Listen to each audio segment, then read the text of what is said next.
All right, everybody, let's try to have a live show. What do you say? What do you say about that? This is the live show for January 1st, 2024. It is the first Unfound production of any type for the new year. I hope everybody has had a great 2 weeks. Of course, since you saw me last when I was doing the live show from my father's place there in Renfrew, Pennsylvania. And what a long, strange trip it has been since then. And, of course, I think most of you already know about it, but I'm going to talk about it again anyway. Before I get too far into this, you're probably going to be hearing a lot of that tonight, although I'm probably 85% back to being who I usually am. But you're going to hear some coughing and some snorting and some things during the live show tonight. Those are unavoidable. I suppose I could have skipped this live show and not started the live shows till next week. But really, I was like, I have to admit, I already feel too dang guilty about missing this past Friday. And so to miss 2 live shows in a row, I mean, of course, last Monday was Christmas, but my conscience would just not allow me to miss tonight. So here I am. And I'm happy to see that we have a nice showing so far tonight. So thanks to all of you. Of course, nothing changes here in 2024 except the year. As you are watching tonight, please give this video a thumbs up. If you're watching on YouTube, if you're watching on Facebook, do what you can over there. And please subscribe to this YouTube channel. If you're on Facebook, like the page, share the page, or join the discussion group. Whatever you think you got to do. And then if you'd like to go one step further, maybe hit the join button if you're on YouTube to monetarily contribute, support what we're doing, the work we're doing here at Unfound here in 2024 by hitting the join button. Of course, there are other ways you can do that as well. Patreon.com/Unfound Podcast. And also paypal.me/Unfound Podcast. If you find this content compelling, enjoyable, informative, whatever adjective you want to use, please, here in 2024, help us out with what we are doing here. So I have a great show planned for you tonight. I want to talk about how a murdered boy was found. We're going to be talking about a fugitive that was found dead. I'm going to talk to you about a skull found and who that skull ended up being. Also going to talk to you about a missing woman from the Orlando area who was recently found and my insights into that. Also have the story about this Chinese exchange student and what was going on out there in Utah. As you would imagine, I have some insights into that as well. But first, just want to go through a little bit of personal stuff. Maybe at first I should see who is in here, who is joining us on this first show for January 1st in 2024. Everything 2023, you'll be changing that, right? Everything. Charles, what's going on? Good to see you, Charlie. Back there in Colorado. Sharon from Australia. Wow. Lori, yeah, your Cowboys did get lucky, Lori. I watched that game. Hello, Karen. And yes, it will be 2025. Let's not get ahead of ourselves. Everything. Valerie, good to see you. And Lisa, what's going on? Mark, what's going on? Good to see you. Assistant Cherie, hope you had a great New Year's. Thanks for moderating. The Real is back. Wow, The Real, where you been? Good to see you, The Real. Fantastic. I'm only okay, Cherie, that's fine. Thank you for letting me know, Cherie. Rockford, what's going on? Thank you, Rockford. I'm about 85%, I would say. Suzanne, Shelley, Stitching. What's going on? Good to see all of you. Thanks all for tuning in. I just got finished watching the first playoff bowl game where Alabama lost to Michigan. I really did not care who was going to win, but I'm not a Harbaugh fan, Jim or John Harbaugh. So I did find myself kind of leaning toward Alabama. That was a very, very good game. I guess the team that was supposed to win won, but you would have a hard time for me convincing me if they played 10 times that Michigan would win, 6 or 7 of those times. That's just my observation. But now another game I think is starting here, and that is, I don't know, I guess that has to be the lesser compelling of the two. I think everybody really was looking forward to Michigan and Alabama. Now this other one with Texas and Washington, I don't know. I mean, I'm guessing it's going to get decent TV ratings, but I don't know if that's really the game everybody was looking for. So, but as far as I go, wow, about a week ago, almost, probably exactly, I knew that something was not right with me. And I knew that on Christmas night, so December 25th, once again, exactly a week ago, right about now, 9 something Eastern last week, I was dead tired.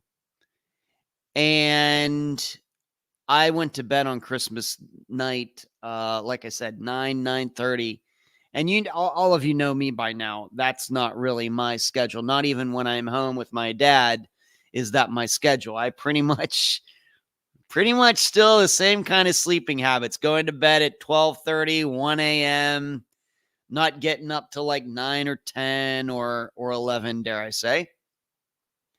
But man, I was just completely wiped out at about 9 p.m. a week ago. And I knew it was trouble. I knew it. I'm 53 years old. I know these things by now. And I got up the next day and I was like, yep, I knew this was coming. Little did I know how bad it was going to get, though. That was the thing that really caught me off guard and really surprised me.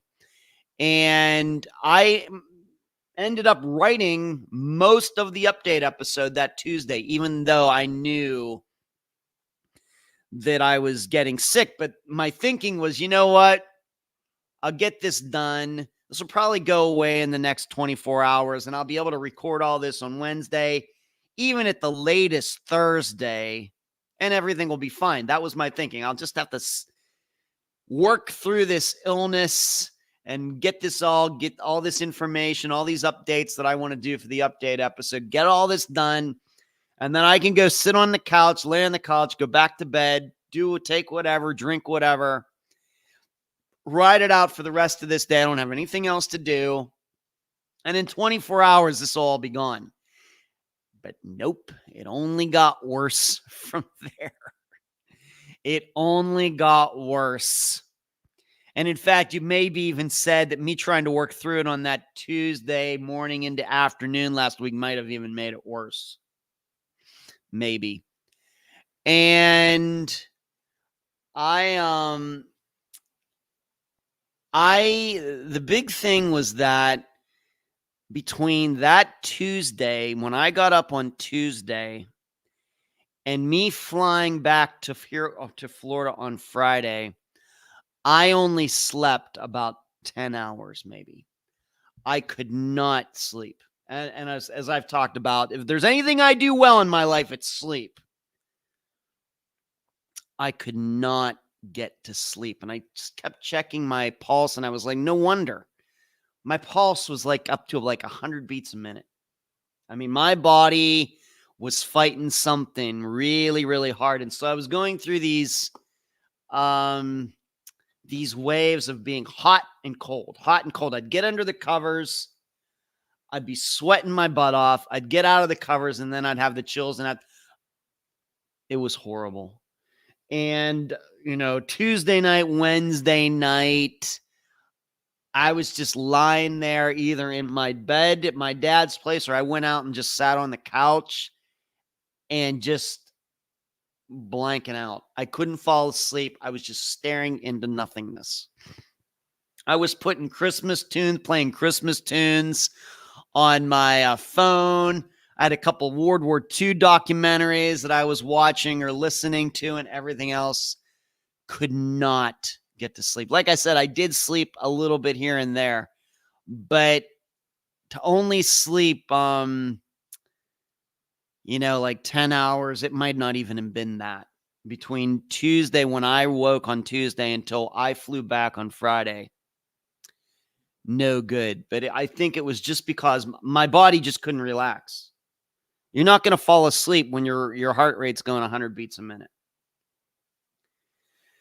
So, but, and I will be honest, right around Wednesday, I was thinking there is no way I'm going to be able to get on a plane feeling like this. No way. If I was going to get on a plane, I was going to have to take one of those wheelchairs. I was going to have to be wheelchaired the whole way to the gates and then onto the plane. That's what I was thinking. And I wasn't going to be able to get my flight money back. But fortunately, on Thursday, even though I continued to feel like crap, I was like, you know what? This is certainly definitely an improvement. And if I can improve by this amount by this time tomorrow morning for Friday, then I think I'll be able to fly back. And that's essentially what happened. And I don't think, the weird thing about this whole thing is that I was, as you know, I first went to Colorado for 3 days or for 2 days, whatever. And then I was in Pennsylvania from December 14th until this past Friday, December 29th. Not one person I ran into, I was at parties with or went eating with or anybody else got sick the entire time I was there. I was the only one being around my dad. My dad was around me the whole time I was sick. Never got sick. His friend Dottie from next door neighbor came over, was around me, has not gotten sick. My buddy Brad saw me. This was before I got sick. I didn't get anything from him. He wasn't sick. I was around my family, my brothers, my sister, my nephew and grandnephews, everybody a couple times. None of them got sick. Of all of the people I was around during those 2 weeks, I was the only person who got sick. And it's usually the opposite. I'm usually the one who never gets sick. So it was some weird thing going on that I can't even begin to explain. Do I think it was COVID? It's possible. And the only reason I say that is because I have noticed now that I'm back in Florida that I have been eating. And it does seem to me that maybe my taste buds are just a little off right now. And I know that's supposed to be one of the signs that you might have, people even lose their taste buds or lose their sense of taste during COVID. I will tell you, and I really noticed it because I eat a lot of dark chocolate. I don't eat regular chocolate really anymore. And so I came back and there was dark chocolate in the refrigerator. And I had some, I don't think it was Friday, maybe Saturday. And I was like, boy, this tastes weird. Man, this just tastes weird. I could taste it, but it just, and I was thinking maybe I had COVID. I don't know. I never did get tested. I mean, once you have it, I mean, what's the point of getting tested and everything? It's eventually it's either going to go away or you're going to die. There's no reason either way to get tested. So, so that might be what I had, just because, like I said, taste buds seem to be a little off now that I'm back here in Florida. But I wasn't eating a lot over those days. I was drinking a lot of tea, which also didn't help, being that it has caffeine in it, which also probably wasn't helping my sleeping situation. I had some toast, but it was all right across my forehead, like above my nose, like sinus headache, but I had no breathing problems, not really much coughing or anything going on, but it was a sinus headache right across here, like a piercing headache, dull headache, and then just the elevated heart rate and alternating chills and sweats like every hour, back and forth, back and forth, back and forth, back and forth. It was just an overall just achiness, just bad. And so because of that, that was eventually why on Thursday, when I had to make the decision, nope, this episode is not getting done. And like, as you all heard, I've surely heard it by now, that, I just could not get it done. And it's the first episode that's ever been missed because I was sick. I guess it was going to happen sooner or later. I just did not trust me. When Christmas Day rolled around a week ago, there was no way that I could have ever predicted that by Friday I would be so sick that I wouldn't be able to record an episode. There was no way. Even when I started feeling bad last Monday night and even into Tuesday, I thought, I think I can still get this done.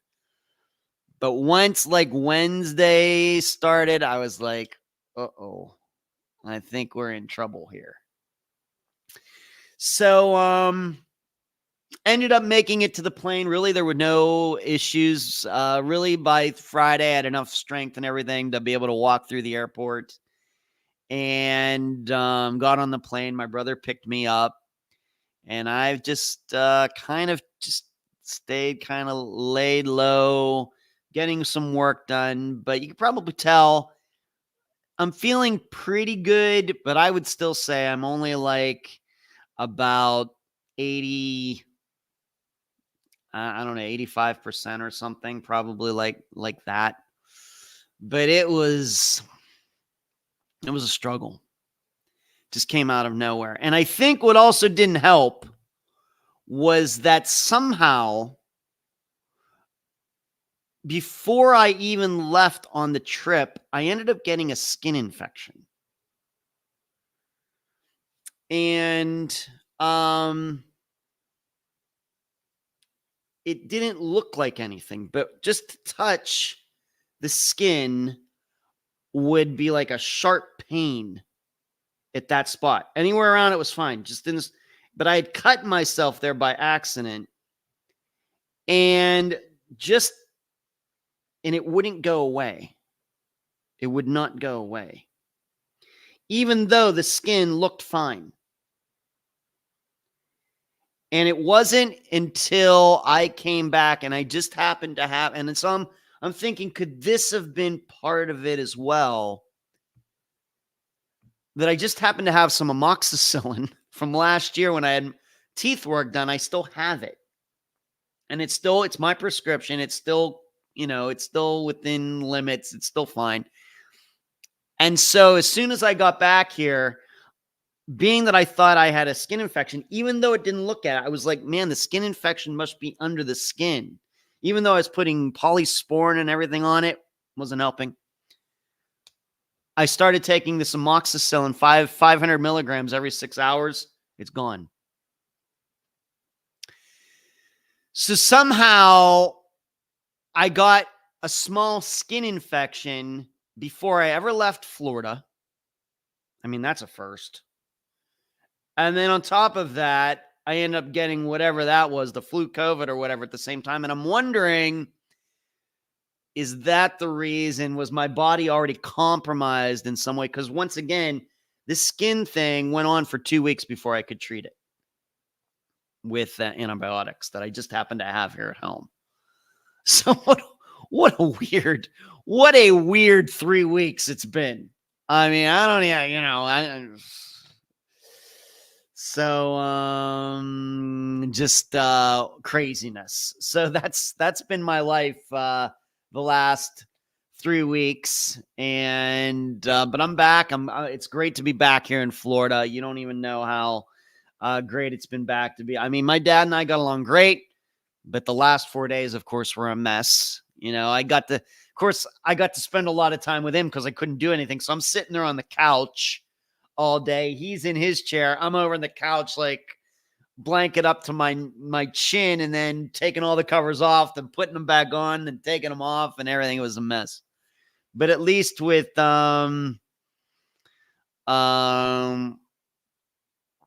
you know, I got to spend time with him just sitting on the couch. He's over there. So we spent like Tuesday, Wednesday, Thursday all together because I couldn't do any work. So maybe he saw me more than he ever thought he would have, because otherwise I would have been doing Unfound work. But we got along great. But it's just great, you know, to be back here, and the warmer weather and everything else. It's good to be back. So that's my story. And boy, let's hope none of that ever happens again anytime soon. Let's see what everybody is saying here. Valerie said it's going to be a good year, maybe another case solved. Hopefully more than one, Valerie. Hello, Hazel. What's you're at the shops? We'll keep doing your shopping. I did go through the mill. You're right, Hazel. Charlie says there's a few had been running around Colorado. Well, I don't think I got it. You know, that would have been a long delay, Charlie.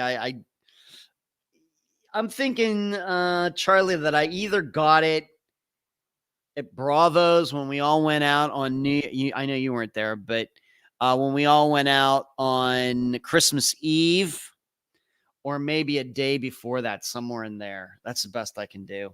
That's how I feel too. Why get tested? Either you or something else. There you go, Cherie. Valerie says some of my kids were sick on Christmas Day. Just got over it. Yep. I had the same thing. Been sick for over 2 weeks. I finally felt better yesterday. Been sick since December 13th. Oh my gosh. Wow. That does sound serious. Hello, Ashley. What's going on? Bad bug. Yeah. I think the end of 2023 was trying to take everyone out. Yeah. 2023 was jealous it was gone away. Didn't want anybody to experience 2024. That's funny. Hazel, I feel so bad about being unwell over the holidays. Yeah, that's yeah, Hazel. Yeah, the last time, you know, the last time you really want to get sick is during the holidays, but unfortunately it happened. In the last 3 weeks, we all had COVID, and I was in really, really bad motor vehicle accident. Who are you, Facebook user? In a car accident. Oh my goodness. Thanks. Thank you. I'm going to keep up the good work. Immune system probably compromised, so you weren't able to fight off things you come in contact with like usual. It could be the skin infection, Cherie. Could have been. And like I said, it was just a nick that I did with my electric shaver. Boom. It was just a nick that I did with my electric shaver. It didn't seem like anything big deal to me, but I noticed it when I was in Colorado when I put my hand on that spot, and I was like, this is not right. You know, and it was way worse than it ever should have been. What can I do? I thought it was naturally going to go away. It didn't. And it wasn't until I got back here and started taking some amoxicillin. So 2 weeks of infection, you know, maybe that was it, Cherie. I don't know. Never had that happen before. And you got COVID too, D. Sorry to hear that. I'm sitting in car with Bayou little dog. All right, Hazel, you do that. So that's my story. But I anticipate probably from now to the next day, everything's going to be fine. I fully am preparing to record all of the update episode tomorrow. Really looking forward to that and getting that done so we can finally put 2023 away and move on to new disappearances here for 2024. But so unlike usually where I leave it a secret to the end, telling you all right now that, of course, this Friday is going to be what last Friday should have been. And that is update episode number 16. Not as many updates as usual. You know, I think the last update episode we had in August were like 29 updates. I think that there are maybe 19 from the podcast and then maybe 5 from the Unfound now, something like that. So not a ton of updates, but certainly a lot to talk about still. So I can't make a prediction how long this update episode is going to go. I just want you to know that there won't, as far as cases, disappearances covered, it's not going to be as many as usual for whatever reason. So, but it still could be probably very, very long. Charlie says probably a staph infection. I guess. The thing is, I nick myself with that electric shaver all the time. All the time. I'm a klutz. Don't put any sharp objects in my hands. I know that. And I don't know what was different about this time compared to all the other times, but something was different. And man, it really bothered me for those 2 weeks. I was like, this is not going away. This is not going away. And my doctor's out of the country. I'm in a totally different state. I'm in Colorado, then I'm in Pennsylvania. And I just had to live with it, hoping it wasn't going to get any worse. And then once I finally got back here, I remembered I had some amoxicillin that I stored. And that seemed to have done the trick. The pain has gone away and now everything's fine. So weird. Yeah, Hazel. Yeah. But those are the symptoms. Yep. You're probably right, Charlie. All right. So let's get to all of the true crime stuff for tonight. Of course, we haven't done a live show in 2 weeks. So I have some stories to talk about. Of course, I've already previewed them. There's some articles that I'm going to be reading. A lot has gone on. But I first want to start here, and that would be, of course, with the last episode that came out for 2023, and that was the disappearance of Lisa Marie Green. And her sister Leah, of course, was the guest. And I asked a very simple question in the discussion group.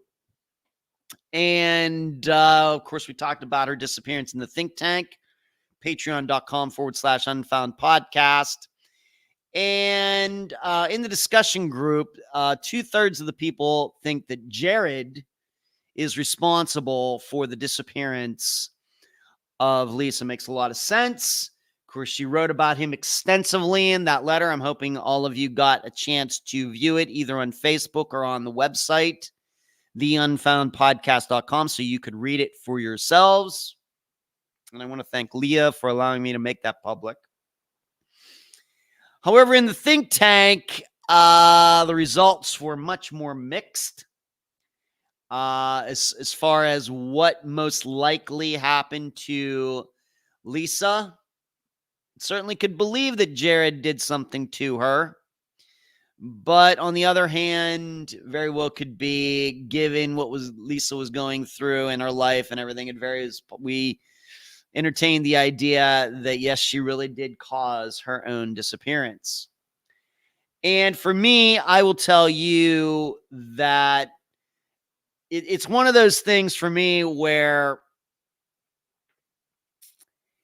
yeah, probably somebody caused her disappearance, but man, so much of my personal experience with disappearances now over 7 years, man, this just looks like a walk-off to me. Somebody just disappearing on her own. And so I went through that in the blog. And once again, if you'd like to read what I had to say about Lisa's disappearance, you can go to patreon.com/unfound podcast, sign up to partake in the Unfound blog. If you're ever wondering what's going on in my head, so of course, things that I do not talk about during the episodes. If you're ever wondering, well, what's Ed really thinking? He's asking all these questions and he's just sitting there and listening, and he's being very patient with the guest, and the guest is doing all the talking, and he just jumps in once in a while, but really not showing a lot of his cards and playing it very straight-laced and straight-faced and no poker face, nothing, or poker face, or however you put that. A good way to see what's going on between my ears regarding these disappearances, go to patreon.com/unfound podcast and sign up. I think you'll find it enlightening and maybe even many times very, very surprising. Now, what's interesting about this, and I can't go into too much of it, is that for those of you who are really, really schooled on Unfound's disappearances, is that this disappearance is kind of like Layla Faulkner's, who went missing from Alabama. This is the disappearance we covered, I don't know, maybe 5 years ago. I think that was a disappearance that was covered after my mother died. So within the last, maybe not quite 5 years. And it was a similar situation where she was at home with her parents. She had a child, and I can't remember if it's a son or daughter. And then parents turned around and Layla was gone. She seemingly walked off right in the middle of the day, never to be seen again. I think that was in Troy, Alabama. So it's, we should be able to get to that point. You should maybe get to that point if you get to know Unfound's disappearances well enough that you can kind of just start picking these things out and saying, well, I heard this disappearance. Man, that reminds me of this one that Unfound featured back in 2019. If you can get to that point, you're really doing really, really well. And you're well on your way to being really, really versed on disappearances. Now, what's interesting about this, and I cannot say too much, if any at all, and in fact, this will not even be covered in the update episode on Friday. What are the odds that Lisa Marie Green's disappearance is covered like a week and a half ago? It's very much like Layla Faulkner's disappearance. And first thing this morning, on January 1st, 2024, I get a message about Layla Faulkner's disappearance. What are the odds? Now, I will tell you that I don't think that I've had anybody contact me about Layla's disappearance since probably right after the episode came out. And then out of nowhere, somebody contacts me. Like I said, I cannot get into it. You should know that I did message Layla's mother, who was the guest back for that episode. I did tell her about this person who contacted me and what the message said and all of that. And that's really all I can say at this time. But this is it's just so weird. You just never know. And the thing is, it's New Year's Day. Who's getting up? Let me see exactly when that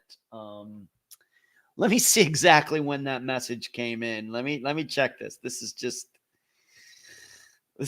once again, it's New Year's Day. And am I going to be able to find this? Let me, not unread. Can't find it now. Let me see. It came in like early this morning. I don't know, 7 a.m. or something, Eastern time. So somebody, most people do celebrate New Year's, and they get up and they feel like messaging me about a disappearance. I guess the only weirder thing would be somebody messaging me on like Christmas Day or something like that. I don't know. But Not sure where it's going to go, if anywhere. I'm not sure if I'm supposed to buy into or not. But if you're unclear on what I usually do in those situations, when I get people that contact me about a disappearance, I automatically contact the guest for that episode, and I forward the message to that person and just say, here's what I got. If you want to talk about it, we can do that. And I'll have you take a look at it, see if it seems like something that's believable or not to you. So that's how I handle things. Unless it's something that's like totally outrageous. Like, yeah, she got beamed up by UFO or something. But if it's something within the realm of possibility, something that I think, I don't know if it's true or not, but it's not completely crazy, then I will pass it along to the guest. Rockford says, I'm usually more skeptical, but I took the note at face value. Going back to Lisa McGree Green's disappearance. My reasoning is based on Nick's reaction, i.e. they were supposed to beat her up. To me, then in case something was up, right? That is what Nick said, Rockford. That is certainly what Nick said. They were only supposed to beat Lisa up, which then infers that Nick knew that Lisa was already dead. So is he just taking their word that they killed her, or was he actually there when it happened? I wonder. Well, and then there's Marty. Of course, 2024 is here and nothing's changed. Marty's here about 36 minutes late. That's okay, Marty. You're allowed. Oh, hey, there's Kathy. Well, hello, Kathy. Hello, Jill. What's going on? Good to see both of you. So, yeah, something going on with Layla Faulkner. It's not going to be included in the update episode. And really what I just said now is as much as I can say.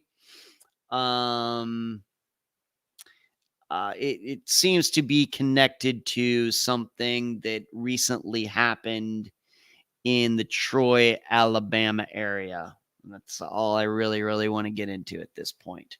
All right, moving on. While I was gone, you should know while I was gone, I did not have my mail forwarded to my dad's place in Pennsylvania. I really didn't think it was worth it. I was only going to be there for a couple weeks. Maybe if I'd have been there, gonna plan to be there for like a month straight or something, maybe even then, maybe I could just get my brother Brian to come over here and get my mail for me or something. I think I did do that at least once, but I didn't do anything. So the mail just kind of sat in my box until I got back. And you should know my mailbox is on the premises down on the second floor. And what do you know? I guess nobody should be too surprised that I got 2 more letters from Steve Panky. I've not opened them yet. I'll maybe open them tomorrow, but they're pretty thin. So I'm guessing there's only 1 sheet of paper in each. One is dated December 8th. So that's wow, quite a while ago. That's like well before I ever went to Colorado. I don't know why that took so long to get here. And then this one is dated December 23rd, which probably means this is a response. If you'll remember, I actually wrote him a letter that I mailed once I got to my dad's place around the 14th. So this one right here is response to that. And really what I wrote him had to do with what went on. Of course, the TV show that was done out there in Colorado. And how much do I want to say about that? Like I said, I can't say anything about that. I'm not allowed. So I can't say anything about why I wanted to talk to Steve about certain things after I was in Colorado, because I'm not allowed to talk about these things publicly. But maybe one of these days you will know what the topics are, but I'm not allowed to say anything. Excuse me a minute. My computer just unplugged.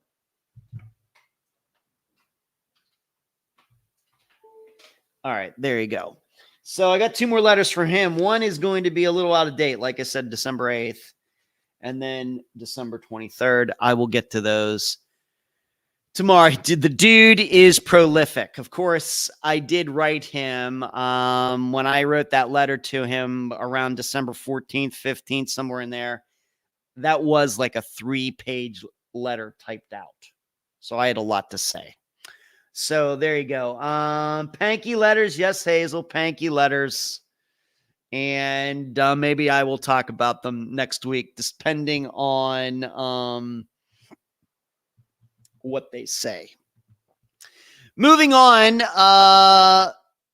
but you should know, of course, Steve, being that I was just there for the, out in Colorado, in Greeley, Colorado. By the way, if I never go to Greeley, Colorado in my life again, I'm going to be really happy about that. I'm going to be really, really, I mean, it was beautiful there, that park and the lights and everything. It was just so beautiful. I had this great view from my room, and all of you got to partake in that. I've seen the videos, seen the pictures and everything, but I am so over Greeley, Colorado. You just do not even know it. Moving on. Flight 370, at some point, I think this month, I'm going to do an episode of Jeff Wise's podcast. I'm hoping that some of you, I know maybe a lot of you, Flight 370, the disappearance of Flight 370 isn't exactly kind of, your thing. You're more like into the more personal stories, and I get that.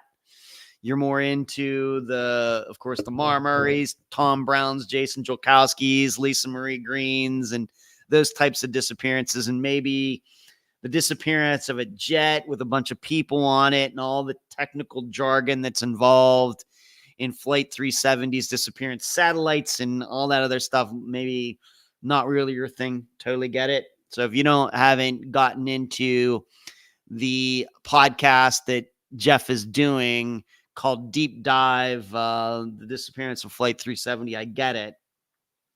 But you should know that sometime soon, here comes another cough, that he and I will be recording an episode of it, and really not sure,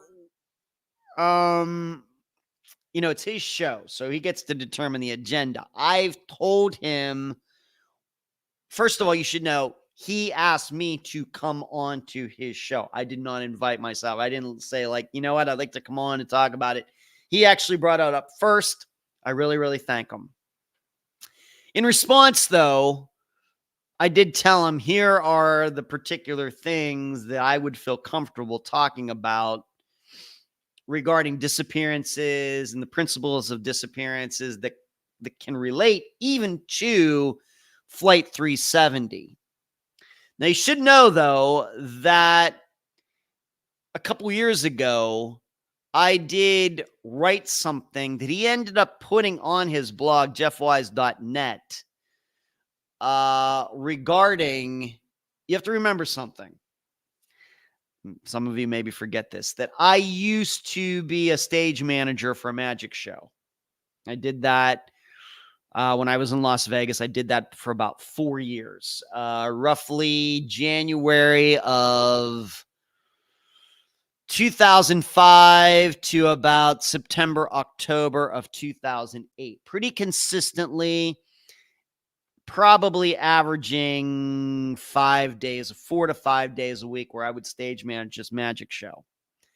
So I have a lot of experience, even though I'm not a magician, had really no ever any interest in magic or anything at all. But as you can imagine, it was a very neat job, a very cool, very trendy type of job in Las Vegas. A lot of fun. The magicians were fantastic people, but I got to see a lot of the stuff, if not all of it, that goes on behind the scenes, how these tricks are done.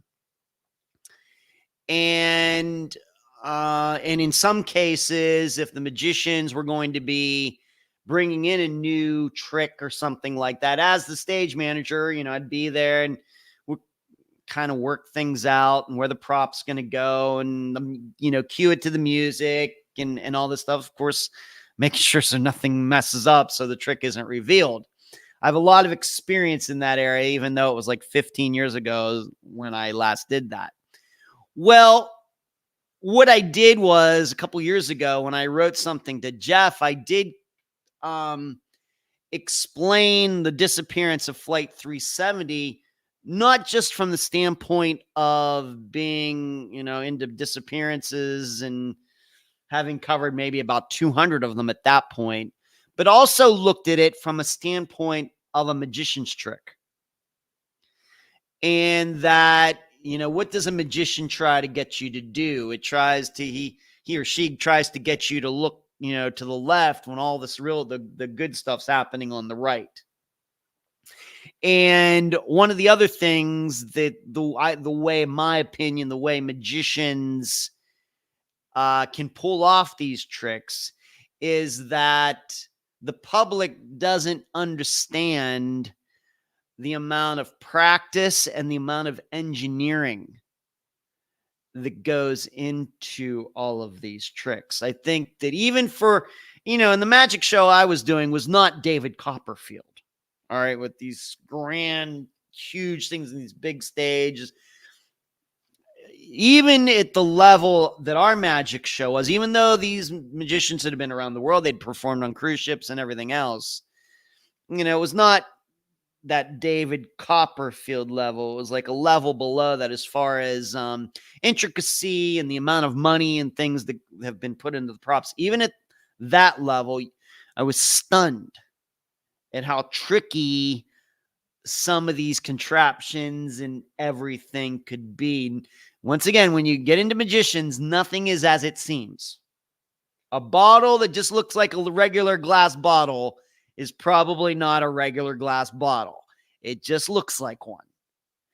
And that regular glass bottle that probably you think you can exchange and get the money back for, like, what it be these days, 15 cents or something. That regular glass bottle is not a regular glass bottle. In fact, it might be worth $100. That's how much engineering and thing that have gone into it. And dare I say, maybe once or twice in my 4 years, I broke a couple things, and I'm not proud of that. But this is also what came to my mind as I have been learning about Flight 370 and following it since it happened in 2014. In fact, we're coming up on the 10-year anniversary in March. So I wrote this all to Jeff, and he found it really, really, really, really compelling, both from a standpoint of me being into disappearances, but also me having a magic background and working with magicians and knowing what it takes to pull things off, very sophisticated things, and pulling them off and fooling people, as some people might believe what happened with Flight 370. So I'm guessing it's probably going to be a combination of that when I end up showing up on Jeff's show. So I don't want any of you to really be surprised by that. And you're probably thinking, well, you're going to go on there, you're going to talk about disappearance and everything. That's true. But I also think that, and once again, it's Jeff's show. He determines the agenda, and I'm happy to do it. But probably we're also going to talk about the idea of magic and how to fool people and what it goes into planning something like that out and making people think one thing happened when something else happened. Probably going to get into a lot of that. Now, is that what I personally believe? I've told you from the beginning that the reason that Jeff Wise gets so much of my respect, even though I know even some of you have written me, and in fact, a couple of you have written me, and I can't believe you had that kook Jeff Wise on your podcast way back in 2017, because everything else is pretty straightforward. We don't go off necessarily into those areas on Unfound. So I guess Jeff as a guest kind of maybe sticks out. I guess he and Steve Panky really stick out. But I have gotten that. I've gotten people writing me and says, you do this great podcast and these families and everything. And then you had that kook Jeff Wise on there. The reason that Jeff Wise continues to get my respect is from very early on. He said the plane would not be found in the Indian Ocean. And he's the only person who continues to be right. And that means something to me. To go out on, to go in a totally different direction when all these other people who are very respected, smart aviation people saying it's going to be found there, it's going to be found there. And then And he's saying, guys, I don't think it is. And here's why. He's the one that continues to be right. And here, those other people who insisted it was going to be in the Indian Ocean, they continue to make fun of of Jeff Wise, even though they're the ones who so far have been proven to be wrong. And so that's why Jeff continues to get my respect. And of course, you should know Jeff is a long-time, well-known, well-respected aviation journalist, and he's a pilot himself as well. He well before Flight 370 ever disappeared, you could find him on those air disaster shows and everything as an authority figure on planes, plane crashes, the investigation of plane crashes and everything. So he is not a kook, but some people have portrayed him that way. And I continue to talk to him. We've just within the last 10 days, I think he was even when I was sick, we exchanged emails about, remember that, did you hear the story about this fisherman who allegedly found a wing of the plane and then, netted it, and then he couldn't bring it in, so he let it go. Jeff and I had a short back and forth about that. So I'm going to be appearing here in the near future. We've not recorded it yet. He's not picked out a date yet or anything, but surely I'm looking forward to that conversation.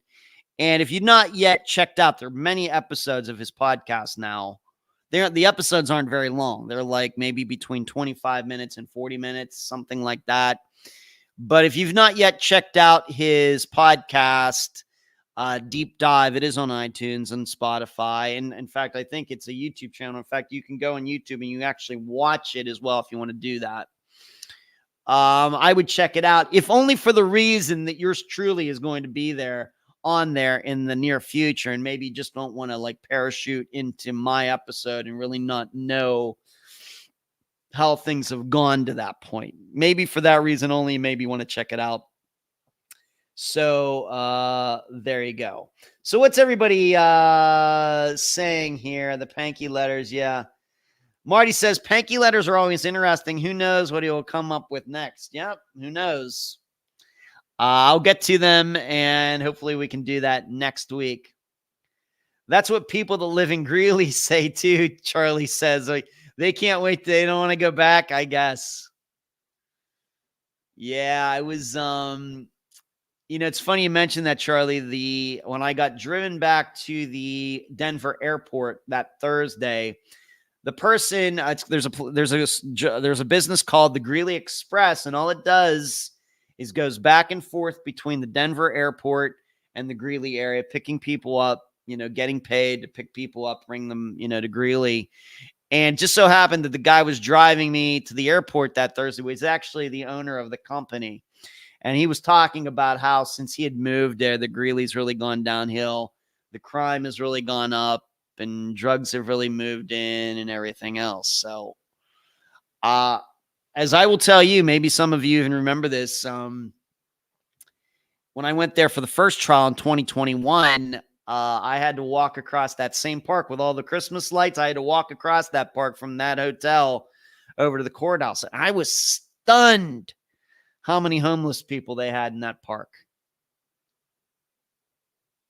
Just like, what's going on here?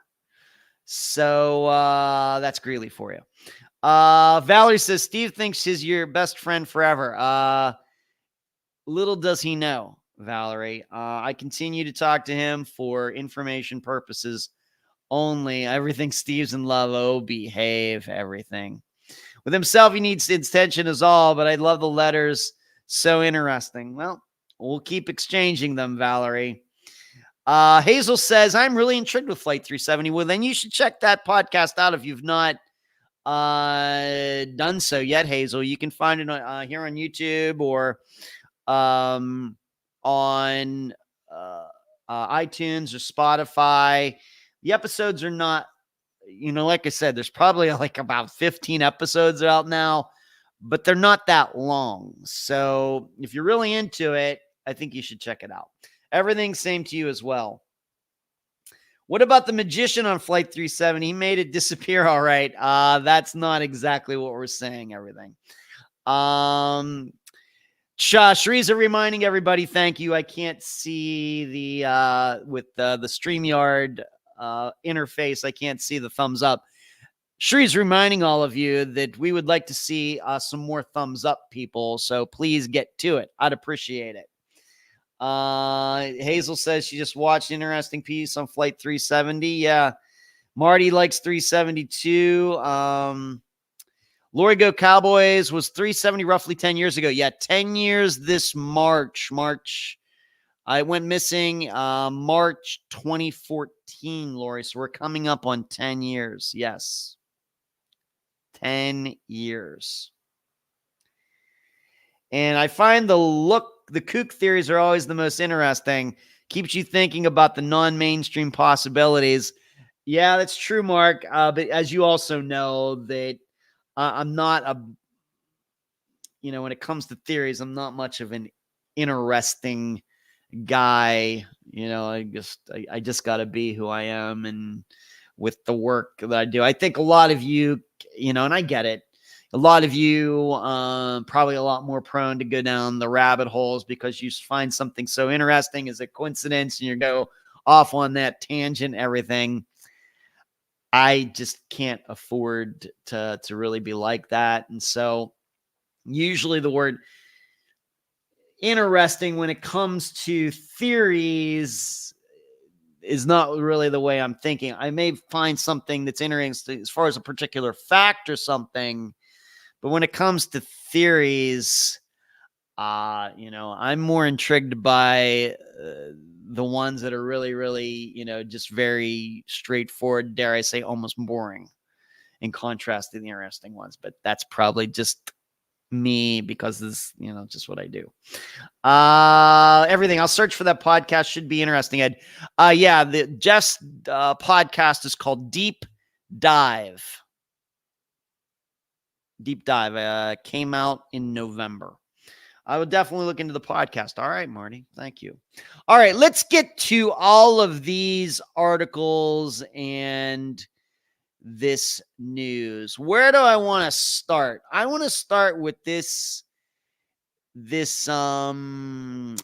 Chinese student in Utah who was allegedly a victim of cyber kidnapping. So that's where we're going to go first. Of course, this is a story that is almost a couple weeks old now.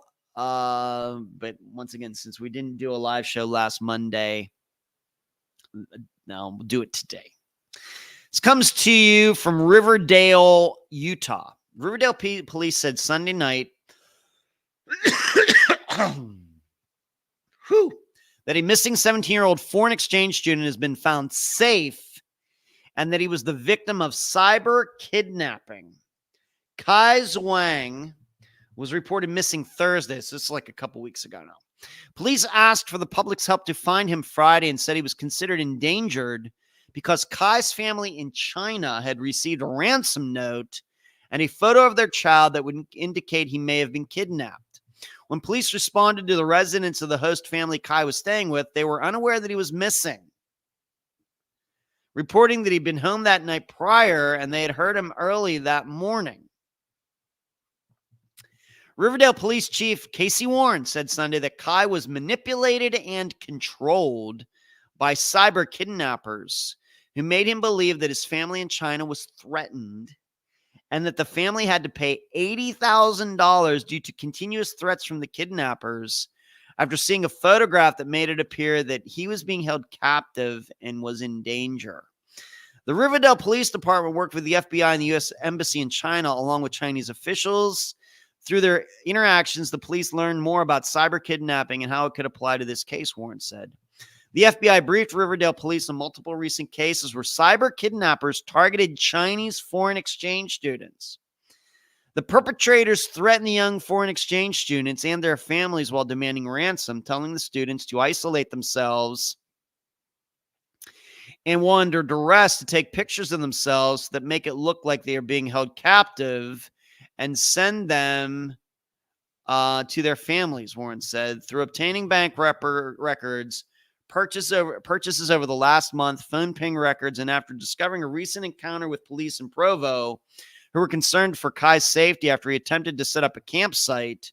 Riverdale police believe Kai was self-isolating in a Brigham City Canyon area. Kai was found Sunday by a Riverdale detective in the mountains near Brigham City alive, but very cold and scared. The victim was relieved to see police. The victim had no heat source inside the tent, only a heat blanket, which not going to work if you don't have electricity. A sleeping bag, limited food and water, and several phones that were presumed to be used to carry out the cyber kidnapping, Warren said in a statement.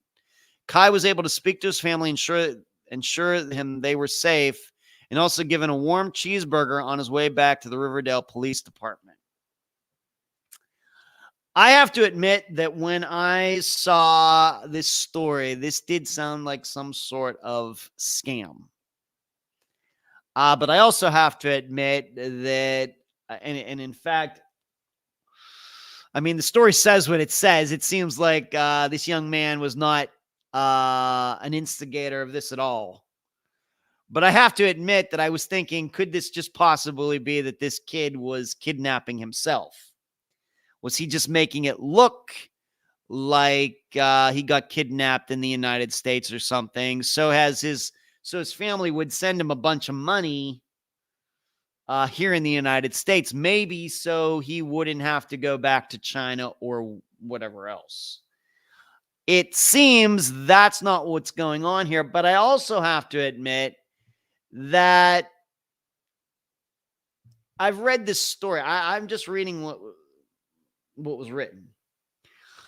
And there are, of course, many stories about this particular, incident.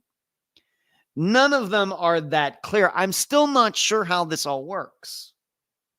I know they explain it in this article, but I read this article like 10 times in preparation for this live show tonight, and I still can't make the heads or tails of it.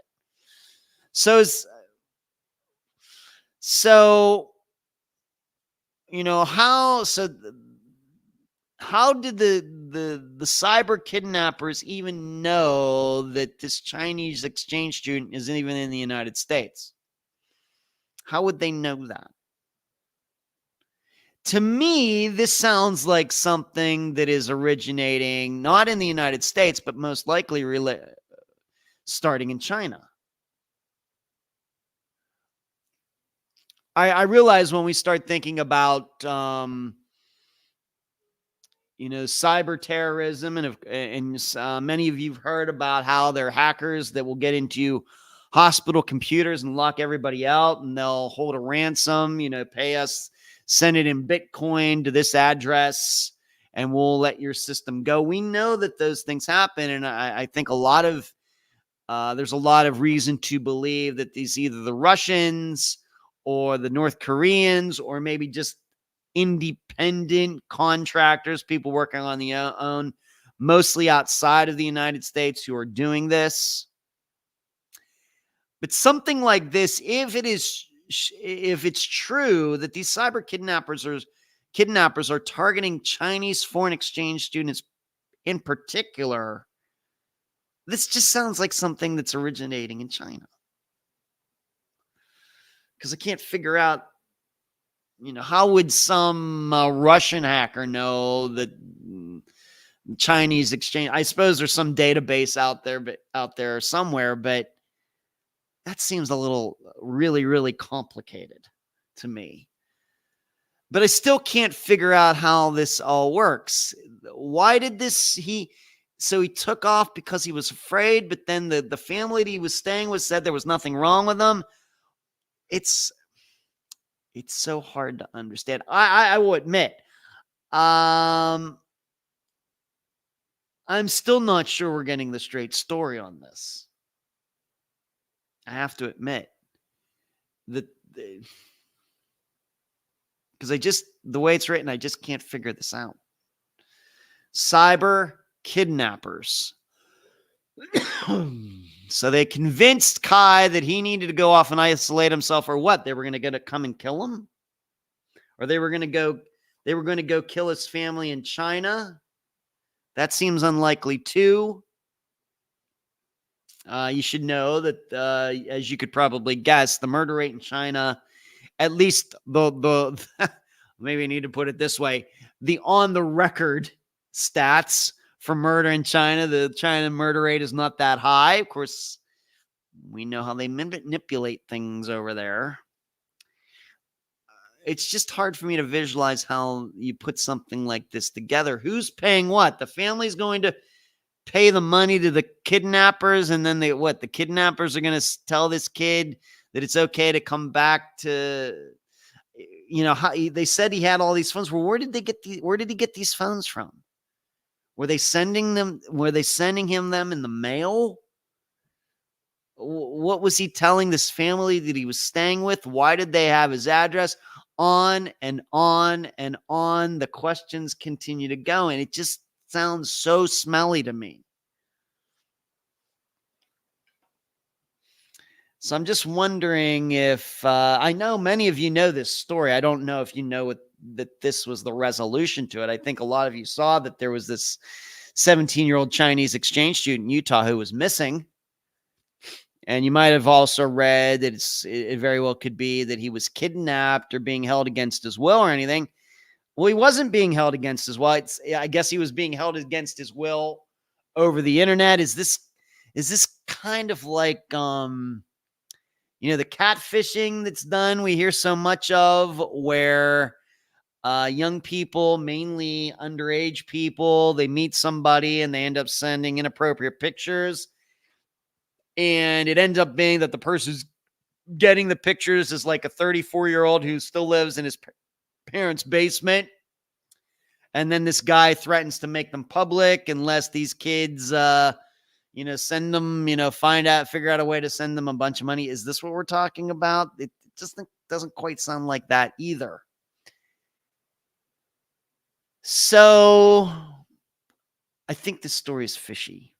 I know maybe there's probably somebody out there. No, this is a real thing. I'm not saying it's not a real thing. I just think that this story leaves, there's so much. Like I said, the victim had no heat source inside the tent. He was up in the mountains near Brigham City. Well, did he have cell phone reception or not? Only a heat blanket, sleeping bag, limited food and water, several phones that were presumed. How did he get these phones? Did he go buy them? Did they extort him? They said, you're going to have to go get these phones or else. And the story starts off with, I want to remember, he was found out in the mountains by himself. But the family he was with said when police responded to the residence of the host family Kai was staying with, they were unaware that he was missing, reporting that he had been home the night prior and they had heard him early that morning. But the police find him out in the middle of nowhere.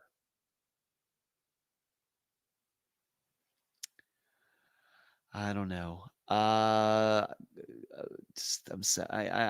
In my job, as I've told all of you many times, in my job, it pays so much to just be cynical about these types of things.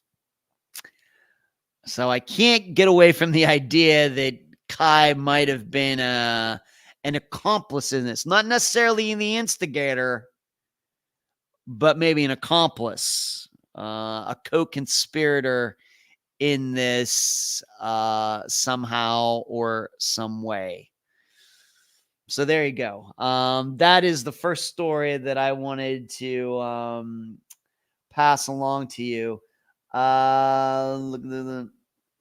Laurie says, oh man, I'm so late, Boomy. That's all right, Laurie. Got the rest of 2024 to make up for it.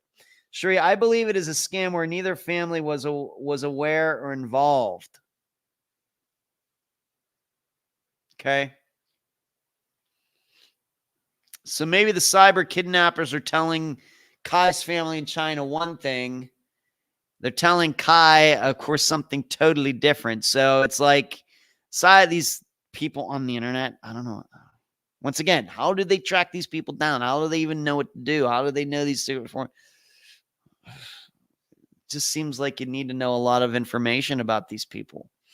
They maybe tell the family, we have your son, give us this money. But then they contact the son and say, we have your family, here's what you got to do. Maybe that's how it works. Maybe that's how it works. The story is very fishy. I'm not buying. So Rockford's with me on this, okay? Can't leave China without government permission, right? Laurie, I don't know that. I think that Chinese people are free to go on vacations. It's not North Korea. I think they're free to go on vacations and things. And if you really, really want to get technical, Laurie, nobody can leave your country without government permission. If you really, really want to get technical, I mean, we have to get, if you want to go to most other countries, you have to have a passport, and you may not be able to get a passport, which means you can't go to these other countries. I mean, even these days, when it comes to Canada, as an American, you can't get into Canada now without a passport. So I don't know if that qualifies as permission, but it's not like Americans can just jump on jets and go wherever they want and just be let into any other country or something. So, my impression is that Chinese people, despite the reputation of their country, they do have a lot of travel freedom.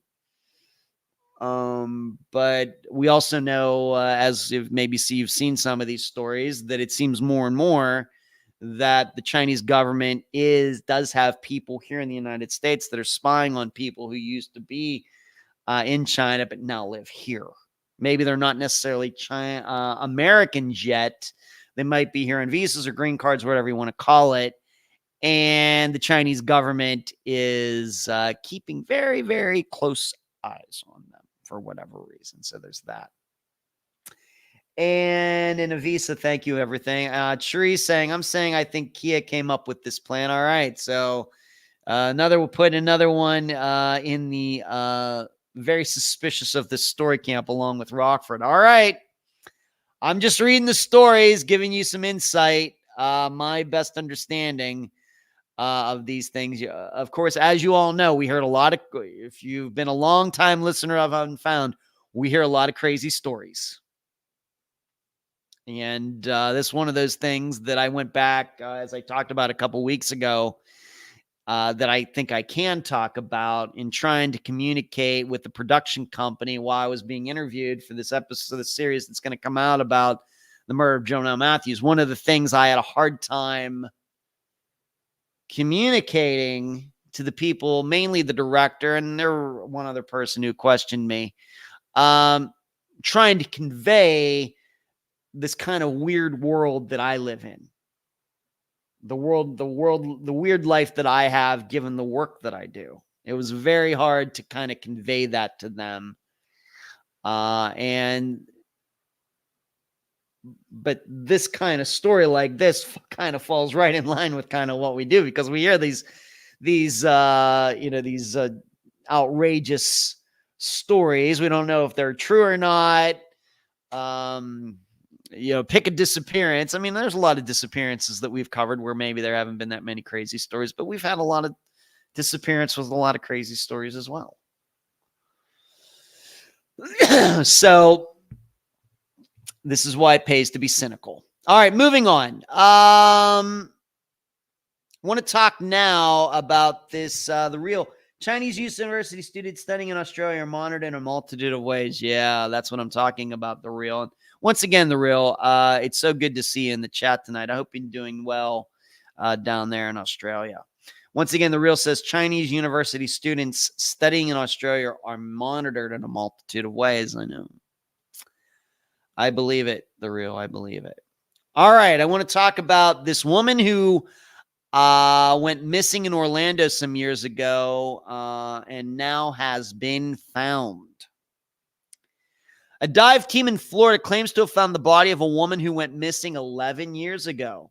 Sunshine State Sonar, say that 3 times fast, said their search team located the body of Sandra Lemeyer submerged in a van in a pond near Disney World.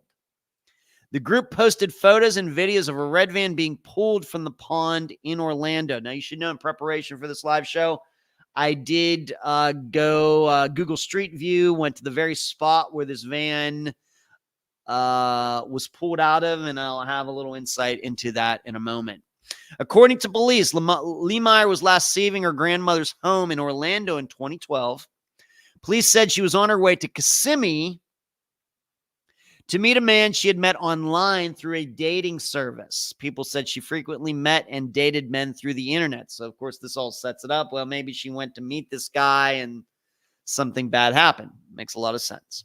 She was last seen leaving a Kissimmee restaurant, driving her grandmother's 2004 red Ford Freestyle van. That's like a Ford minivan.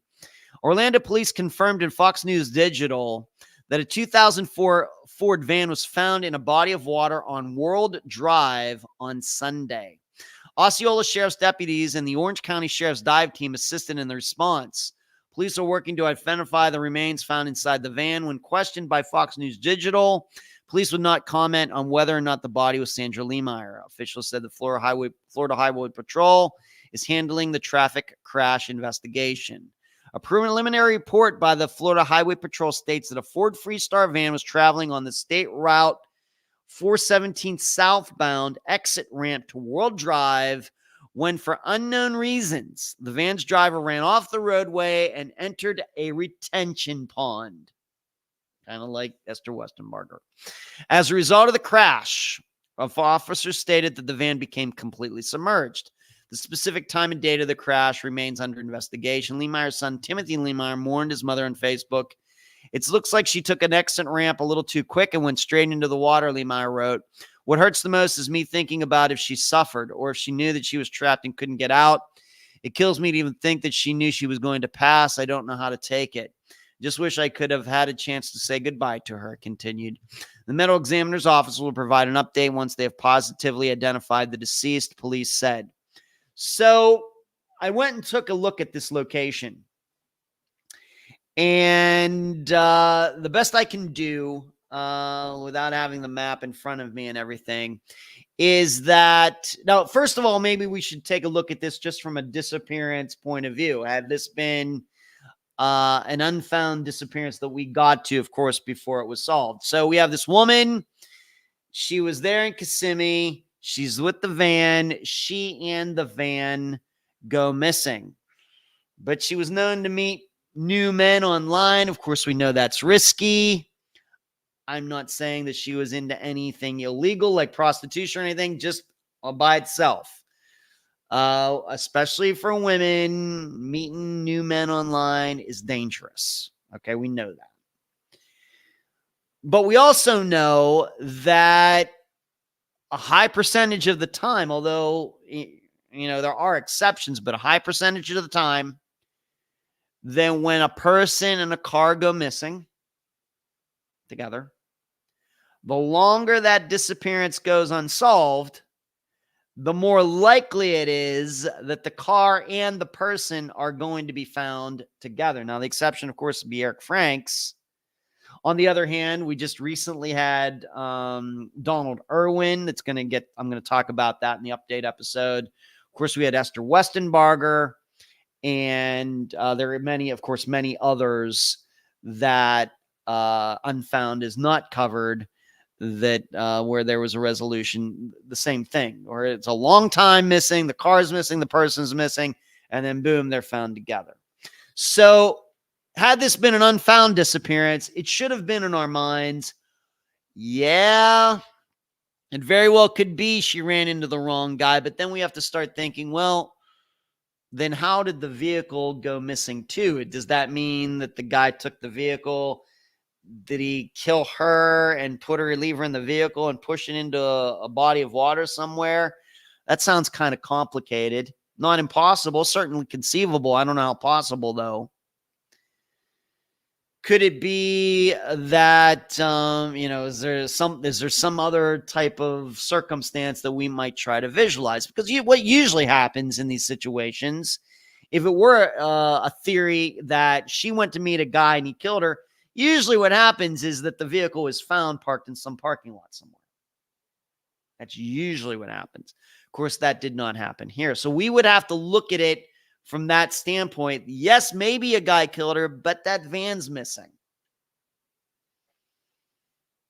So we might actually be open to the idea that, yes, she did get into a car wreck. Now, it seems that Sunshine State Sonar kind of came to the same conclusion. Maybe they're listening to Unfound. Maybe they're listening to what I have to say about these things, in that you get these disappearances that have been unsolved and the cars are missing. What makes most sense is that the person and the car are together. And it's probably not foul play.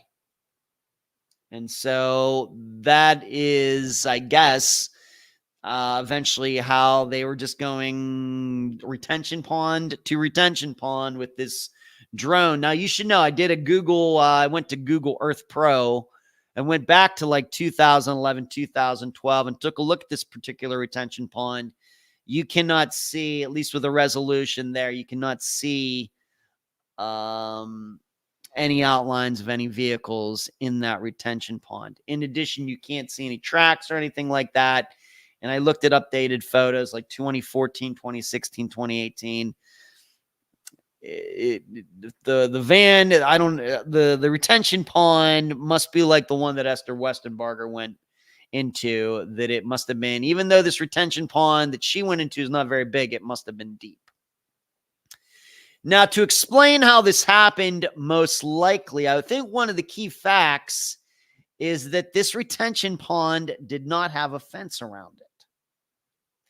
If you go see a lot of these ponds that are near highways and things, usually they do have fences around them. Why? For safety reasons.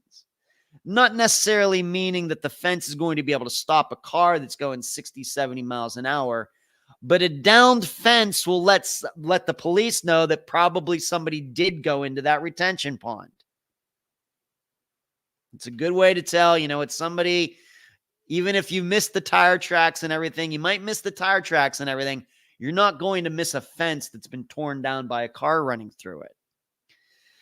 Well, in looking at this, wouldn't you know that the retention pond that was on the right side of the road did have a fence bordering it, like one of those wire fences. Nothing of great engineering feat or anything, but just enough.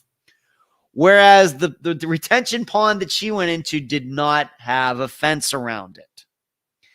And it seems what happens, and this is a very complex, and I think that the police are going to get this right. I think that her son gets it right as well. If you can visualize this, she would have been coming, if you're watching here on the screen, she would have been coming down this highway, probably 60, 65 miles an hour going in a southwest direction like this. I know it's opposite to you watching. But then the exit was a very tight exit, and she was going to have to go this big loop, and she was kind of going to have to go back in kind of like a northeast direction. So she was changing highways, but she was almost going to be going back in the opposite direction. You can look it up. If you look up the intersection of World Drive and Route 417 in Orlando, Florida, you will find it. But she's coming in a southwest direction, and she's going to have to loop around to go back in like a somewhat northeast direction. And it's right in that turn is where this retention pond is. And if she was going too fast, if she would not be able to make that tight turn, she would have gone right into this retention pond that was in the middle of this, what we might call a little bit of a cloverleaf, where all these highways come intersection, and it looks like doesn't really look like this one doesn't look like a cloverleaf from the sky, but you know what I mean, where all these different roads are coming together and shooting people off in different directions. It's one of those. Well, there's a retention pond right there. And my perception, has been stated in this article, she was just going too fast and she couldn't make the turn. Maybe because she was in a vehicle that wasn't hers. She didn't know the handling characteristics. We know the minivans don't handle very well as it is. Of course, on the other hand, maybe she swerved to miss a deer, and we'll never know.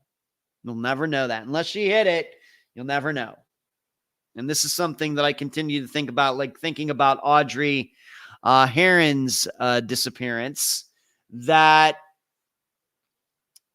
I've convinced myself, being that the waterways have been searched and everything, is I think it could have been a situation where she was driving home, maybe taking an alternate route, and she swerved to miss some sort of animal and went over into a ditch or down a gully or something like that, and she and the vehicle just haven't been found yet. That's still what I believe with Audrey Heron's disappearance.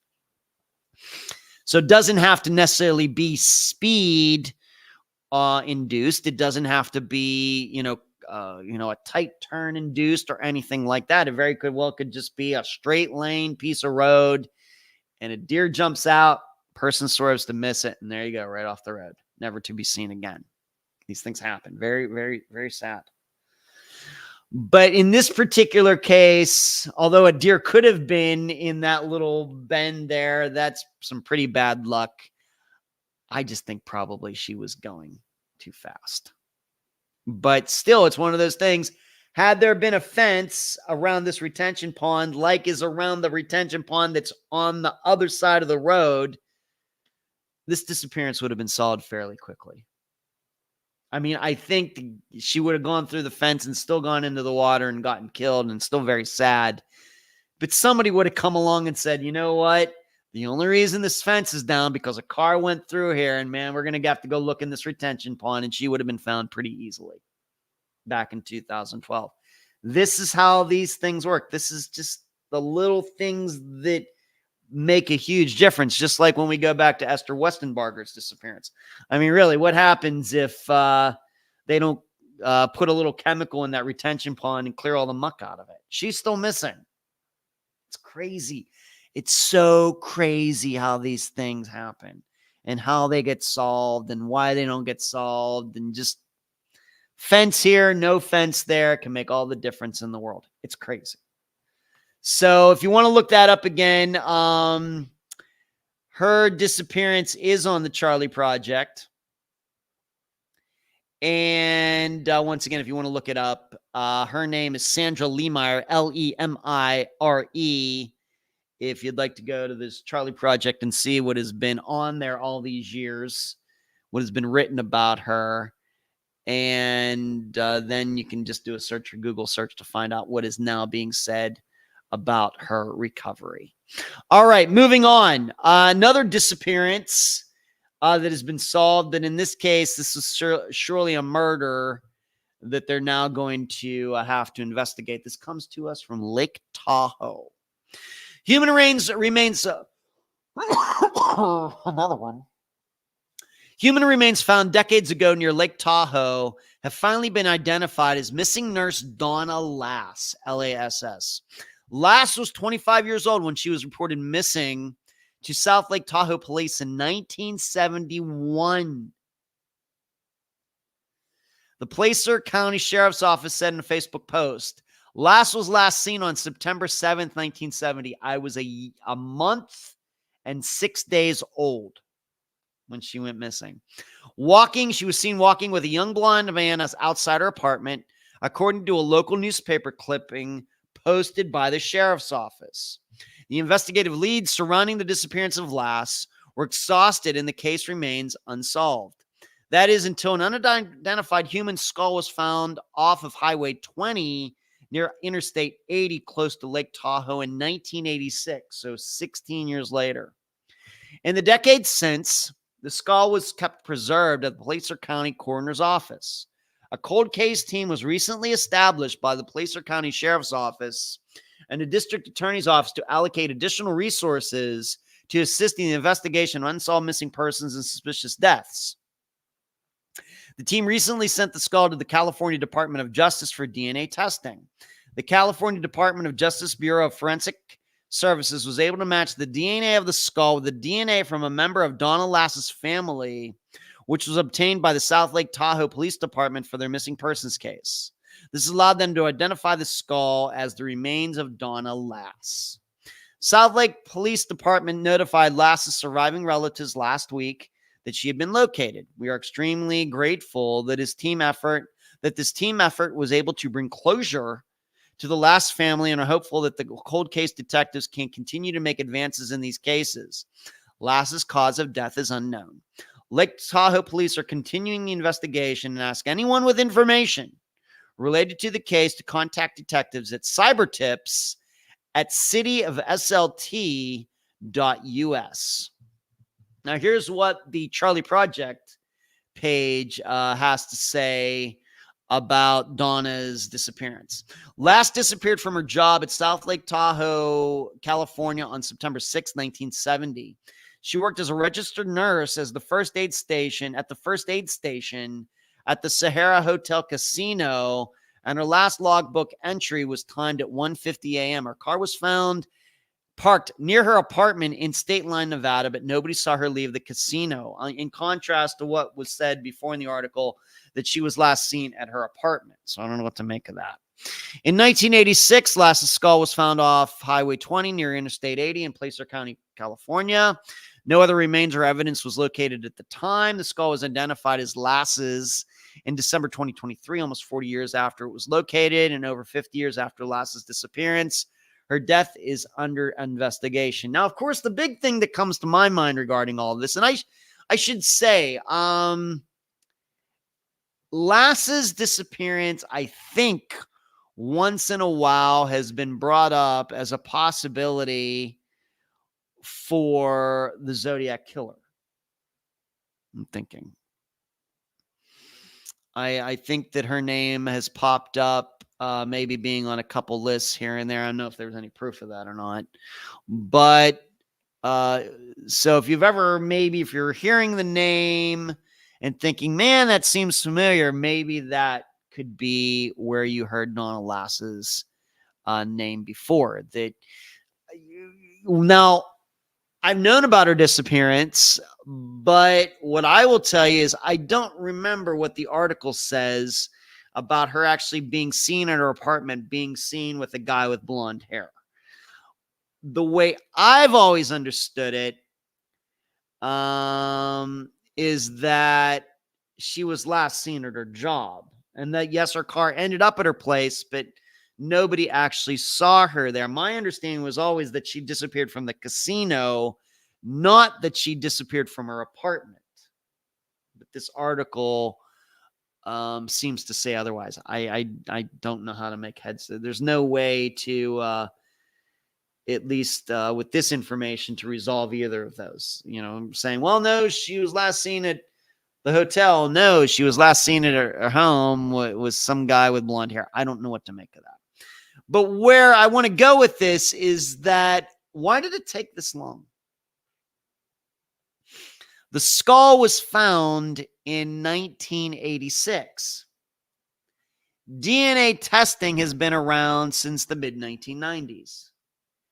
And if her family is like a lot of these families, they've had their DNA in the database for a very long time. I know that's not something we get deep into in the interviews that I do with the guests, but just take for granted that most of these people, if not the guest or somebody, or at least somebody else in the family, they've had their DNA in the database for a very long time. Of course, if the disappearance is old. Of course, newer ones, then of course their DNA isn't going to be until the last few years. But when we start talking about disappearances that Unfound is covered from the 1970s and 1980s, most of the families have had their DNAs in the evidence like 20 years. I'd say that's about average. And because, of course, they want to do that. They want to do that. They're not reluctant to do that. So how is it? Where I'm going with this is, everybody in that area knows that Donna Lass is missing. She went missing in 1970. A skull is found in 1986. And I realized at that point DNA quite hadn't come along yet. But did come along in the mid-1990s. Now, why is it then that it took all of this time for a skull that was found in the general area of the country where Donna went missing, for the DNA on that skull to not be tested until 2023? That is crazy. Why did they not, as soon as the lasses put their DNA into the database, probably several years ago, why wasn't that automatically done? You got this skull, you got this missing woman, and as you know, with the technology we have today, you can look at a human skull. At least people in this business, scientists, they can look at a skull and tell if it's either a man or a woman by the ridges of the eyebrows, by the jaw. A lot of different features that a scientist who specializes in this, they can look at a skull and make a pretty good guess of whether it's a male or female. In fact, we've gotten to the point now where they can even look at a skull and be able to tell the ethnicity and everything else, the race, etc. They have a woman missing. They find a skull right over the border in California from where this casino was. And they don't test it with DNA until 2023. I don't know what to make of this. This is the stuff that drives you nuts. It's right there. Just do it. You'd think this is one of those things that you would think would be automatic. You would think, just using my home county of Pinellas County here in Florida as an example, if they were to find a skull tomorrow along some canal out there and be able to determine that, we think this is a woman, it's an adult woman, probably between the ages of 25 and 60. And we believe, given the deterioration of the skull, that we think probably it's been there for 20 years. You would think that just go automatically to the records and start looking for 25 to 60-year-old females who went missing 20 years ago and start seeing if they have the DNA. And they do, they just start do the testing. You'd think that would how it would be. It just doesn't seem it works that way. It just doesn't seem it works that way. And this is why I continue to believe it would not surprise me. In fact, we've actually found this out a couple times on Unfound. I don't know, like I said, I know Kathy, who's in the chat, is really good at this. The rest of you, I realize that everybody has a mind like this. I have a mind like this because this is my work. And Kathy, who's in the chat, has a mind because she's brilliant. But we've had, might not remember this, but we've had this happen on Unfound. Remember, Chris Turner. Chris Turner's remains were found, although it was unknown they were found. This is kind of my point. They were found before Unfound ever did the episode on Chris Turner's disappearance in Las Vegas. That episode came out. He went missing in August of 2016. I think that episode came right out after the first anniversary in August 2017. His remains were found in the Las Vegas desert in April of 2017, like 4 or 5 months before the episode ever came out, but nobody knew. Even though they were right there, they could tell that it was a young man. Chris had just gone missing the year before, and they never did any DNA testing. In fact, they just put him in an unmarked grave. The other one that this happened on was Noah Davis. Maybe forget this, but that one bone of Noah Davis was found well before Unfound ever did its episode on Noah Davis's disappearance. And in fact, maybe some of you know, The Vanished also covered Noah's disappearance a couple years before we did. And same thing, it's still the same story. That bone was found even before Marissa, I think, did that episode on Noah Davis. But somehow nobody got around to testing that bone against Noah, even though everybody knew it was well-known information that Noah went missing a half mile from where that bone was found, and they didn't test it. They had to wait until like 2021 or whatever it was, and he went missing in 2014 or something. How do these things happen? What are people doing?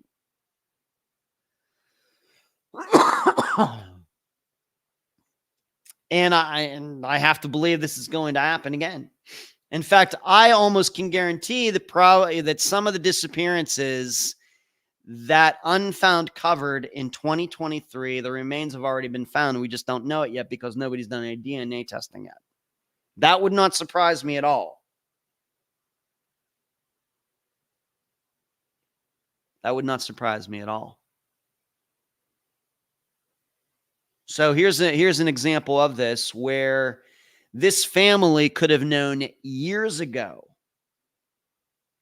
that Donna was dead, that of course most likely she was murdered, and the investigation into her murder could have started 20 years ago, if not longer ago. But no, now it's 2024.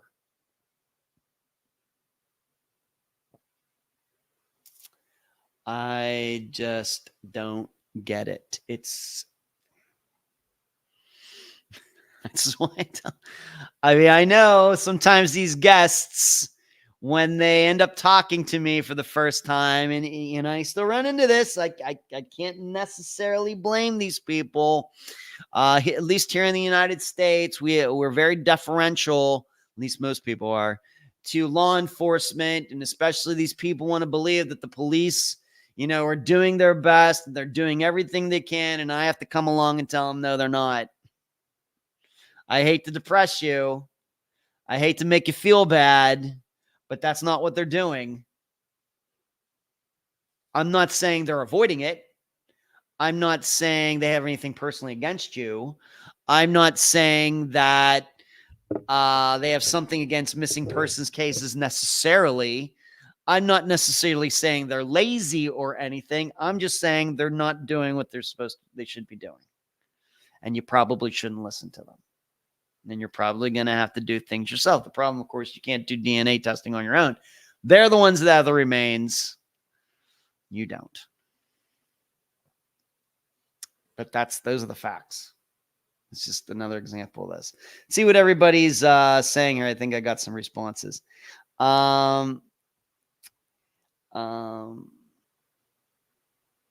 Rockford says, Lee Meyer case is a good reminder that someone can have things going on in her life that raise eyebrows, but can disappear due to bad driving during driving miscalculation. Absolutely. Driving is more dangerous than dating. Yeah, but not by much, Rockford. Rockford, Lass has been connected with Zodiac quite a bit. Yeah, right. Thank you, Rockford, for backing me up on that. I think Maine's covered it, and I know many others have. Okay, so I'm not crazy. Laura, you know how they have these indoor skydiving places? Sometimes I wish there was a simulator of a car sinking in water to help us learn what to do. There's a lot of YouTube videos on that very topic, Laura, and you're certainly true. For all you, of course, for you parents out there, there's yourselves, but you have any teenagers who are learning to drive, probably good idea to get them to watch those videos. Everything Laura is a special forces. They do have cars underwater and you have to escape and free yourself. Yeah.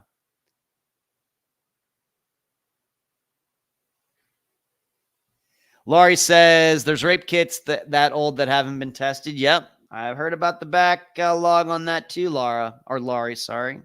Right. The skull is the money piece, but even with dental records, you'd think they'd have some idea. You'd think. Well, I have a feeling that a lot of missing bodies are probably right over the borders of some of these states. Could be. Sometimes people set it up that way to create jurisdictional issues. Could be. It takes common sense for everything says, and that's why it wasn't tested years ago. Jill, I think the other big issue with this is that all your IDs actually go to the medical examiner, and if you're in a large county such as Maricopa or even LA County, the first thing that comes to mind is taking care of what's right in front of you, and then the unidentified go on a second back burner until somebody calls. Yeah. I don't get it. Yeah, Kathy is brilliant. Everybody's yep, you are, Kathy. You are. Laurie, I heard it's like $5,000 a pop to test. I get it, Laurie, but they're going to have to do these tests eventually anyway. I get it. They don't want to do it because it's expensive. Well, you do it now, you do it later when it's more expensive. Nothing gets any cheaper. So I get it. They don't have it in the budget. Well, eventually you're going to have it in the budget, and you're just going to have to put up with more crap later when people find out that you put it off. Just do it now. Yeah, reminds me of Dawn and her son in Vegas, right? Chris Turner. Exactly right. Laura, I pretty much made my husband listen to True Crime Hub. He said, you know what? I noticed almost every time it's a police mistake. Yep. Yeah. Chris Shree, that's right. Yeah. Yep. You want to become very realistic when it comes to the capabilities of the police. Start listening to Unfound. Like I said, we are not anti-police here. We're not pro-police. We're not rah, rah, rah, sis, boom, bah. We're not defund the police here, anything like that. We present all of these problems in very realistic ways, and we just can't help that it makes the police look really, really bad. Can't help that. Can't help it. We're not trying to make them look bad. And I'm sure they'll have some explanation of why they're not doing this and why they're not doing that. The issue is, though, that's not the point. They should be doing it. I know they have reasons that they aren't doing it, but they should be doing that. That's all that matters. I think that we've learned when it comes to police, we just should be thankful that police departments don't build bridges. We should be really happy that police departments don't build nuclear reactors. We should be happy that police departments aren't the ones who are in control of the power grid or something like that. Or we'd all be in really, really big trouble for as many things as they let slide and the things that seem to fall through the cracks and everything else. That's what we've learned, I think. So it's their responsibility. They're the ones who want the responsibility. I get it. Well, you shouldn't crap on us. It's your responsibility. If you don't want the responsibility, to give it to somebody else. The problem is, as we've seen, they want it all. They don't want to share their information from it with anybody because it'll ruin investigations that aren't really happening. Investigations that they're not really doing. DNA testing that they're not really doing. They want all the responsibility. They want all of the power, but none of the responsibility. It's horrible. Now, how have we got here? This is a question far outside the realm of disappearances, but I think that this carries over into a lot of other areas of at least the American culture and American law enforcement and everything else. This is a bigger story than just disappearances. It really is.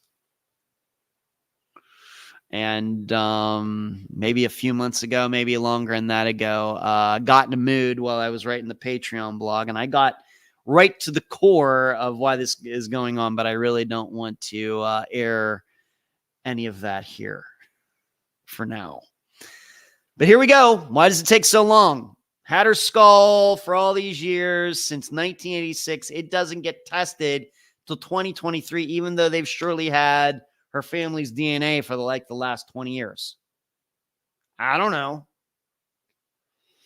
Laurie says, is it a testosterone thing, or I don't know, never understood the possessiveness. Well, there's a lot of women in law enforcement now these days too, Laurie.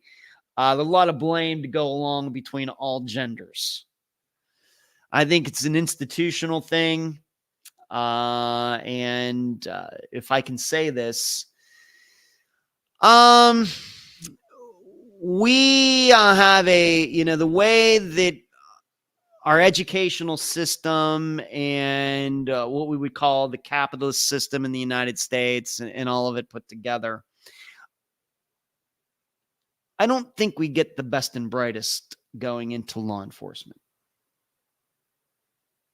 All right, we know that the best and brightest usually in our country are aspiring to be doctors and lawyers and stockbrokers and Instagram influencers and things like that. But I think that's one of the issues. You don't get too many valedictorians that end up being the local police chief. You may end up getting a valedictorian who ends up being the commissioner of the police in some big city, but that's really a political position. You don't get too many salutatorians and 4.0 graduates and people like that who end up driving patrol cars and pulling people over for speeding. And my own, it's totally anecdotal, but two of the worst guys I knew in high school ended up being police officers. No, on the other hand, there's a lot of great police officers. I get that. But we don't, our system of our culture does not bring the best and brightest to law enforcement.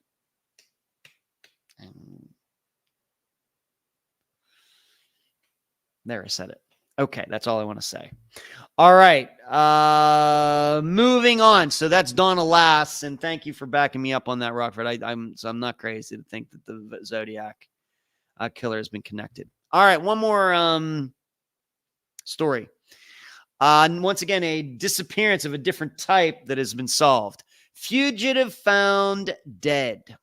A set of human remains that fishermen found wrapped in heavy tire chains and anchored with a hydraulic jack in a lake in Kentucky nearly 25 years ago. Once again, why does it take so long?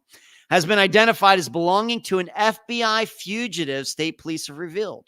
Kentucky State Police say with the help of advanced DNA technology, Roger Parham, Parham, has been determined to have been the body that was discovered in Lake Barkley in Lyon County on May 6, 1999. An FBI wanted poster described Parham, who was sought after failing to appear in a court for a rape charge involving a minor in Arkansas, as being very charming and that he preferred odd jobs so that he could get paid in cash. Kentucky State Police said Monday that when the remains were found in 1999, took them over 20 years to test these remains. Investigators were unable to identify the male using traditional investigative techniques.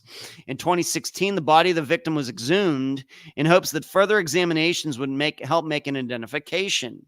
Despite extensive efforts using DNA technology, dental examinations, forensic pathology, and other advanced forensic testing, the victim remained unidentified.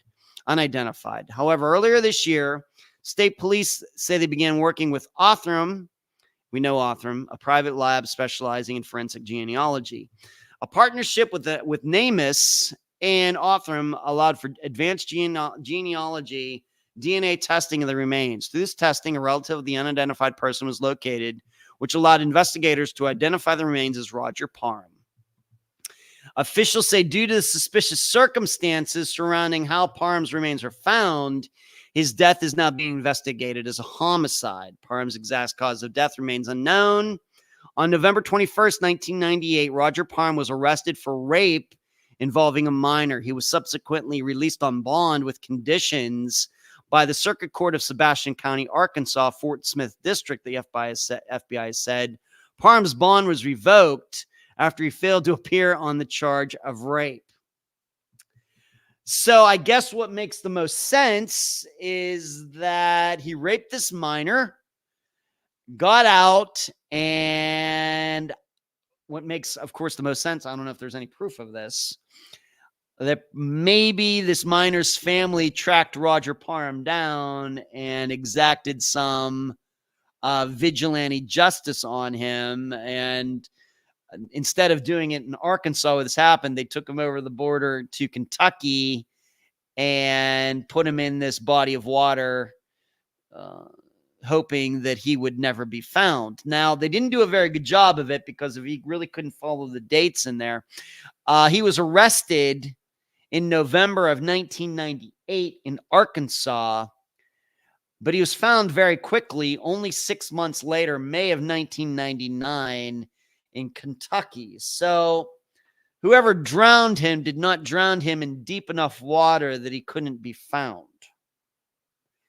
But I have to believe that a good place for police to start here in 2024, if they want to even look into this, is looking at the miner's family. Could they have a connection to Kentucky? Do they have a connection to this lake? Is there any conceivable way that the family could have tracked Roger down? Maybe he didn't realize they were. Of course, he's the child rapist. Maybe he should have suspected that somebody might want to get revenge on him. Maybe he just couldn't put all of it together. Maybe he got jumped. Maybe he was going to go on the run and they stopped him. Maybe he got lured. There's just no way to tell right at this point. But it all happened very quickly that he was arrested in November 1998, but was found dead in May of 1999. So that would seem to make sense. So let's see what's now everybody is saying here. Laura, maybe it's team dynamic where someone always assumes someone else took care of something. Then they realize the thing was ignored. Laurie, as far as the police goes, I'm willing to give them a break on that once in a while, but it just happens way, way, way, way, way too often to think it's just a little bit of passing the buck, or the right hand doesn't know what the left hand's doing, or whatever you want to put. This happens too much. Sometimes positions of power attract nut jobs that need power. That's certainly true. Or what I like to say, Laurie, about, there's a big problem I have with showing respect to groups, because a group is nothing but a bunch of individuals. And problem is when you just start showing respect to a group, what ends up happening? Bad people end up figuring out that they don't have to change. All they have to do is become part of that group, and then they will get respect too. And see, to me, so when you talk about power attracting and everything else, I think it's also a bit of what I'm talking about. These bad people know that they're bad, but they figure out, I can get in with a group that's already respected, and then I can get my respect, and I don't have to change at all. So that's something that occurs to me. And this is the danger of, saying we back the blue and all of these things, whatever group, we could get into this regarding sports. Look to the extent that sports fans will defend members of their favorite team, the person, raped somebody or whatever else. Look how subjective people can be on such things. It's disgusting.